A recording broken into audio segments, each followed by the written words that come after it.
Hello folks, and welcome to the channel. And in this video we're going to look on the U23 from rust to dust to brushed. We'll walk you through the moment we received the truck and up to the point where we are today. As you will notice, the truck was really worn down, heavily rusted. Almost all the panels were gone. So it was time to take it apart, grind off all the wrong parts, lift the cabin off the chassis, so we have all the space in the world to work on it. When I started this, I did not expect it to take that long, but it has been a couple of years since we worked on it. One of the main reasons is that you can't get the parts, so you need to build every single piece. And that's quite alright if you still have the original pieces. But some parts of it just did no longer exist, were completely rusted away.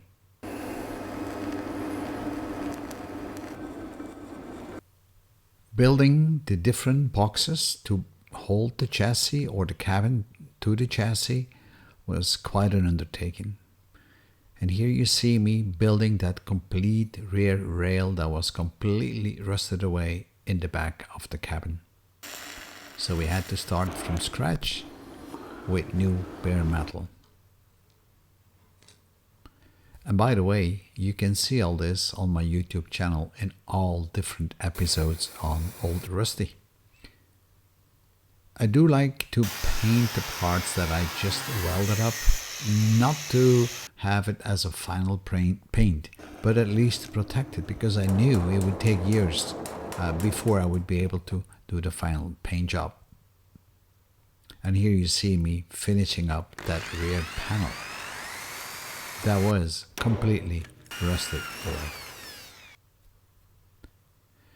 Now, as you can see, the cabin is on the jig, and the gaps on the door are not really what they should be. And that's just because all the strength of the cabin is gone. So I had really to re-weld everything. Now right here I'm removing the connection point to the chassis. And this, well, this used to be the old sill. Paper copies always help, and then I transpose it to a piece of metal, and then it's time to bend it. And yes, in this video you will see a lot of bending from me. And then finally, when everything is bended up, well, it's time for some TIG welding. And I'm no expert in TIG, but after a couple of welds you've done, you start to get the swing of it. Then it was time to trial fit the parts, making sure that the cabin would still fit onto the chassis. Because if you make things wrong, you are really in trouble. And of course, we had to enforce and strengthen the cabin as it used to be. All the parts that I replaced were not 100% identical, like this specific part here. I did not cut the hole in it, but I did enforce it with a horizontal bar on it, which is going to give me a lot of strength as well. So that was not the issue. And again, I'm just putting some paint up. I created some technical drawings of the outer and the inner sill, and I made it out of very thin cardboard, so at least I would have a model. And then I had to stretch and shrink the cabin, pull it more together or more wide open, just to make sure that the gaps on the door were right. And then I could actually try out my cardboard sill and then draw it out on a piece of steel and then trying to bend it. Now the steel was fairly thick. I could not bend it on my bench, so I had to invent it with a couple of spanners and a big wooden block. And here everything is welded together and trial fitted again onto the truck. Now, the truck had actually wooden spacers between the cabin and the frame. So I created some new oak spacers, and then it was time to trial fit everything before we would weld in that rear part that we just created. Now the seating box, as you see here, had also its best time. So again here we did cut off the cancer of rust, And then we created a new top cover and we welded it in place. Bring it into shape, and here you have it. And then it was time to weld it on to the box. I like to use these magnets to hold things in place. That works fine if you use a MIG, but if you use a TIG, you got to be careful with magnets because they will influence the arc. Here it's grinded down, and It's a bit heavy. I was so happy to try to fit it. Let's check this side. It is heavy. And then it was time for the doors. You can see the bottom part of the doors are completely gone. So again, we make our template, we do some cutting, and then finally we'll trial fit it, we bend it, and then we start fitting it onto the door.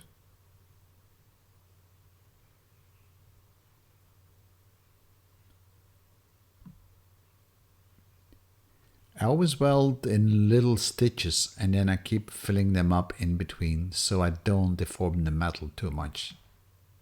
So the hinges, well, they had to be redone, especially the part that is on the door style.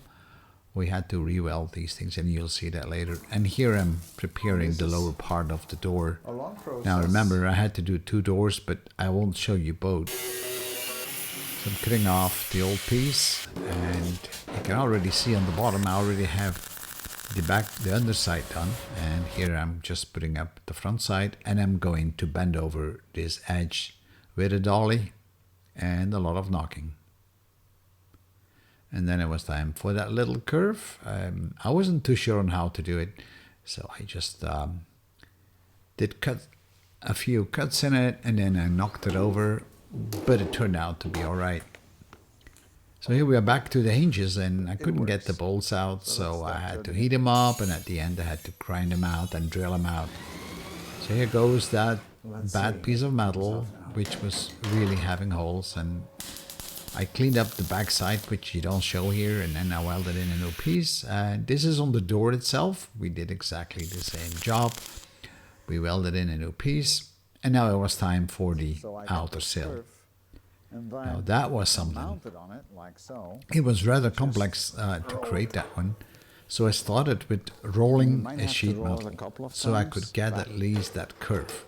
Now I had to roll it a couple of times to have the right form. And then I was about to bend an edge on it so I could actually weld it underneath. So this was a lot of fitting and trial. But finally I got it in place and I could weld it up. But that was not the complete sill. That was the lower part of the sill. I still had to create the upper part of the sill. And that was even more complex. In fact, I spent a lot of time on this one just to get it right. And it's just not good enough trying to fit it. But the door has to be able to close as well, so I had to make a couple of adjustments. It would have been so nice if I could have gotten the right parts for this, but they are not available.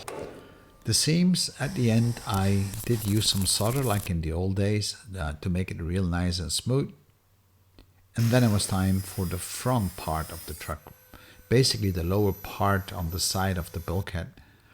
Even that part was totally gone, and that part has a little profile on the side, so I needed to bend that profile into place, as you can see. A lot of sense anymore. And it's, like I said, you know, a lot of measuring, and I used the bender actually to do that. But now I had to give it a certain curve, and for that one I used a El Cheapo English wheel. It's not perfect, but it did the job, as you can see. And then I could start welding it all up. Now I'm first welding up the inner sill, and this is the part then that goes on top of it. I'm just hammering it in place. And then whenever that was done, I've given it a little bit of paint just to protect it because it was about to sit there for a while. Now this is the other side, because we have 2 sides on the truck, so I had to do it twice. And then finally I was able to fit the seating box and weld it into place. Because I had to make 2 sills, right? One on the left and one on the right. And both were as bad. And here you see the seating box all in place. So now with everything being welded up, it was time to shot blast the complete cabin. And for that one I'm using Garnet 360, which is a mineral. That job took me roughly about 4 hours. But the end result was quite good. It revealed some other bad spots around the front windscreen, which I kind of welded up and patched up with some little pieces of metal.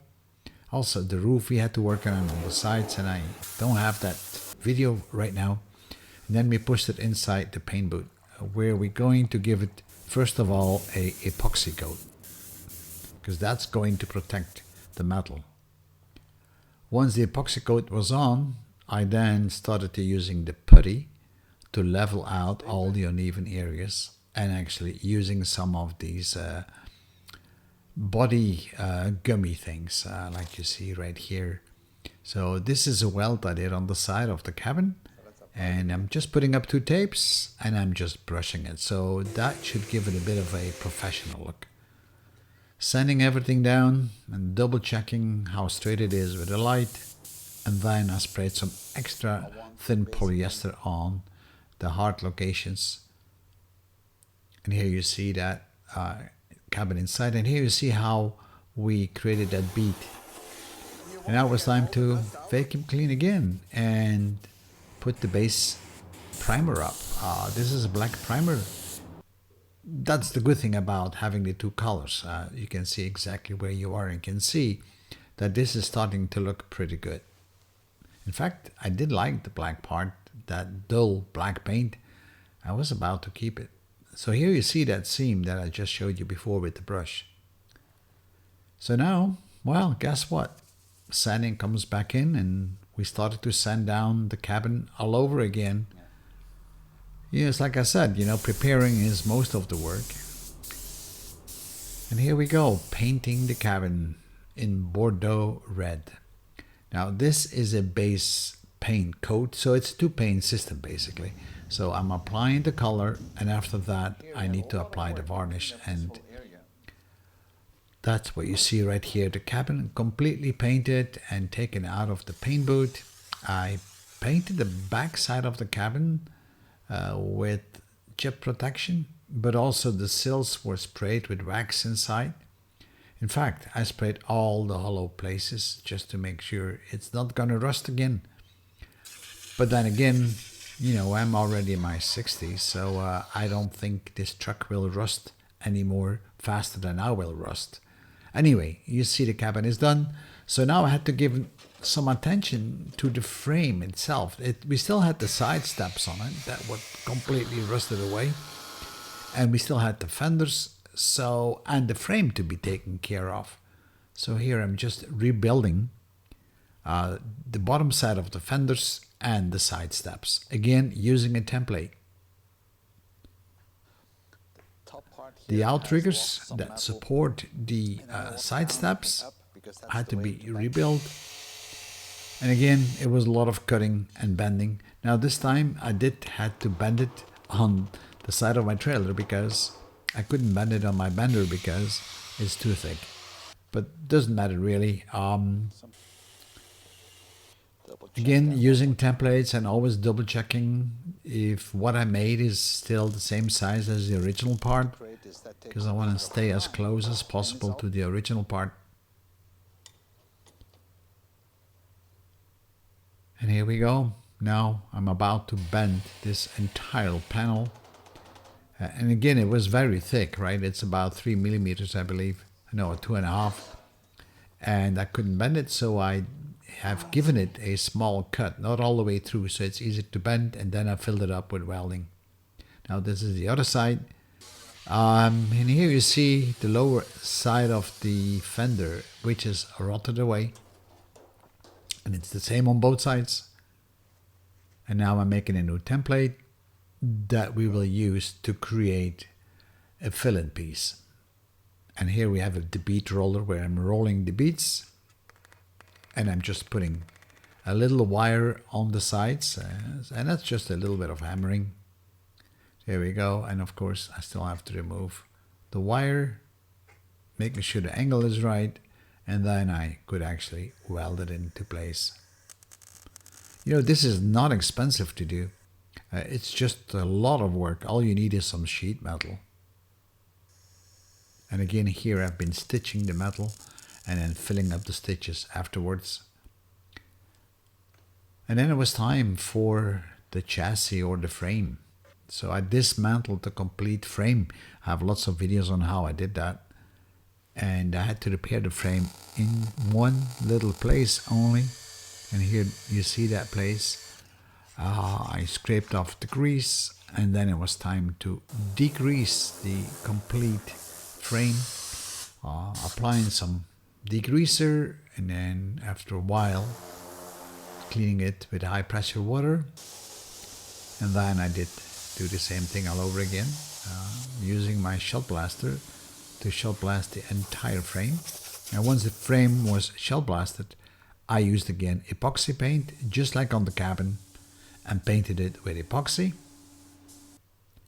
And once all that was dried up, it looked so nice.